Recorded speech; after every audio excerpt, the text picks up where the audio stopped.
baik-baik. Taghsilu wujuhakum, maka basuhlah wajahmu. Ghasala itu ambil airnya, tumpahkan di tempat yang akan dibasuh. Tumpahkan, ambil air, tumpahkan. Jadi bukan dipercikan, ambil, tumpahkan. Wujuh, mana wujuh itu? Wujuh itu jamak dari kata wajah. Ya, kalau terkait dengan wajah di kepala berarti bagian ini depan. Ini sampai ke sini nih, bagian bawah telinga sini. Ya. Jadi ketika Anda ambil, tumpahkan di sini, gini. Bisa Anda gunakan yang bagian telunjuk untuk membersihkan kotoran yang ada di sisi sudut-sudut mata di sini. Jempol bisa Anda gunakan untuk membersihkan yang di bawah ini. Ini, ya. Jadi tumpahkan di sini. Wa aydiyakum ilal marafiq, kemudian tangan sampai siku. Tangan sampai siku. Lihat baik-baik. Tangan itu rinci dalam Quran, dalam hadis masalah fikih ibadah. Tangan itu yang disebut tangan, ini dari sini sampai sini tangan. Ini asabi', ini rusq, ini mirfaq, namanya marafiq, ini katif. Fikih itu jelas.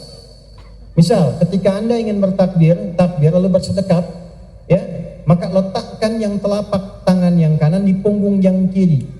Lalu dibatasi atau rusqun yang kanan ke kiri, gini, nempel.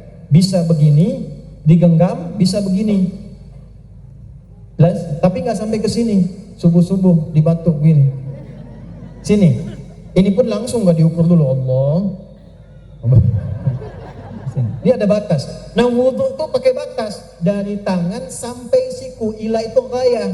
Ini sampai sini. Ya, kalau Anda pun buka keran begini, sah saja. Karena terbasuh antara dua batas ini. Tapi kalau ingin lebih bagus, ambil airnya, tumpahkan. Wa aydiyakum, atafnya kepada igsilu wujuhakum, masih mansub, nasab. Wa aydiyakum, tanganmu ini dari jari sampai ke siku begini, tumpahkan, ambil gini. Ambil airnya, tumpahkan gini. Sampai ke sini. Apa hikmahnya? Saya cari, ya, wudu ini kan di antara makna taharah, wal husnu wa taharah. Juga bermakna dau, yang baik, yang bagus, yang suci, yang bersinar. Apa hikmahnya? Ternyata wudu ini membuat tubuh-tubuh kita bersinar. Di dunia sinar yang tercegah dari maksiat, di akhirat sinar bekas wudu, min atharil wudu. Dari mana taunya? Selesai wudu kan tobat. Asyhadu an la ilaha wa asyhadu anna Muhammadan, Allahumma ja'alni minat. Ya Allah, tolong jadikan aku termasuk orang tobat. Baru wudu, doanya kok tobat. Jawabannya apa? Hadis Muslim. Kalau wudunya benar, bersamaan dengan dibasuhnya anggota wudu ini dengan niat yang suci karena imannya, maka jatuhlah kotoran-kotoran yang pernah diperbuat oleh maksiat tangannya. Ini jatuh. Di wudu yang benar itu ada cahayanya, ada hasil baiknya. Tangan ini nggak maksiat lagi karena sudah tobat.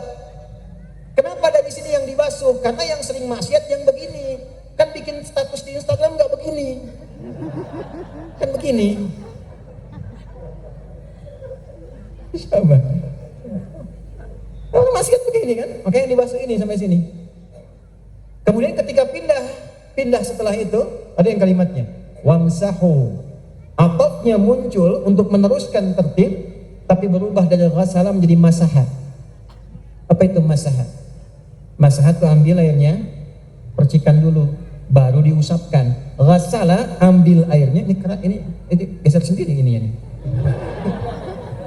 Ini aja, nggak usah geser. Kalau ghasala, ambil airnya, tumpahkan. Kalau masaha, ambil dikit, percikan, baru diusapkan, usap. Masaha, ada masa, ada masaha. Kalau masa, ada sentuhan, tapi tanpa pegangan. Ya, jadi melihat tersentuh, begitu melihat ada sentuhan, ya kan? Itu massa namanya. Tapi kalau disentuh begini, diusap, terasa dia ada sentuhan, itu masaha namanya.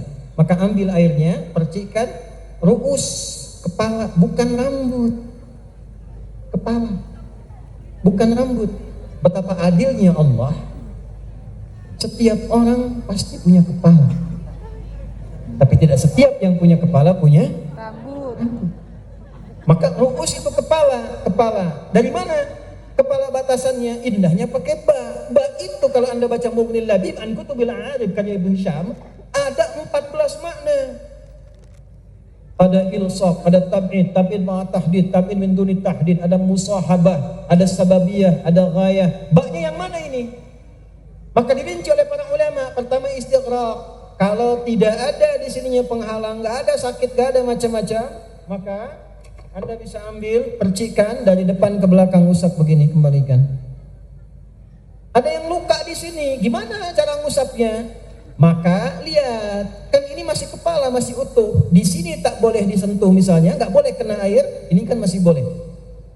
Maka para ulama fikih kemudian merinci at-tab'id, ya kan? Ma'at tahdid. Kalau mau pakai tahdid ininya aman sampai ubun-ubun. Ini kepala. Di ibu kalau mau wudu tidak harus buka kerudung. Kalau di tempat yang tidak aman, ambil airnya, usapkan bisa di sini atau ambil ke bagian belakang diusapkan begini. Itu bak. Ada teman kita ngambil di PhD S3 di Timur Tengah, membahas huruf ba saja di ayat ini dapat doktor dia, PhD. Anda yang belum silakan, masih banyak, ta, tha, jim, ha sampai ya. Nah, setelah itu ke kaki. Wa aidiakum, atafnya pindah ke ghasalah lagi. Karena ada apa? Gampang, lihat fathah ujungnya. Ya, wa aidiakum a, wa arjulakum a, sama-sama a, larinya kemana? Bukan wamsahu. Kalau wamsahu pasti pakai kasrah karena bi ruusikum. A-nya naik ke atas, faghsilu wujuhakum a, aidiakum a, arjulakum a. Karena arjulakum pakai a, maka jatuhnya air diangkat lagi, langsung tumpahkan ke kaki, bukan dipercikan. Gosok 3 bagian sampai ke bagian mata kaki. Itu pun diiringi dengan apa? Dengan janji pada hati kita setiap disentuh, dibasuh itu niatkan tangan, kaki, wajah ini dibersihkan dari maksiat oleh Allah Subhanahu wa taala. Karena itulah setelah kita wudu kita tobat dulu. Gunakan doa tobat. Ditambah dengan sunnahnya setelah itu disertakan. Ada yang dimulai dari awal basuh-basuh dulu tangan sampai bersih, ada yang kumur-kumur, tamadmad, istinsyak dan sebagainya dan seterusnya. Yang pokok yang 4-nya yang dibasuh. Tambahkan 1 dengan niat, tambahkan tertib di akhir 6. Dan nggak sama dengan tayamum. Pokoknya ada 4 tambah 2 6. Kalau tayamum bisa 2, wajah dengan bagian tangan. Ya, kalau Anda cukupkan wudu dengan 2 ini batal, nggak sah salatnya. Makasih. Paham?